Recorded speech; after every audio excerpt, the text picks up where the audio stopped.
Nyo kung yang rencana terkena progresif normalisasi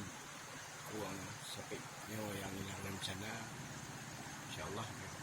jadi ke depannya kuang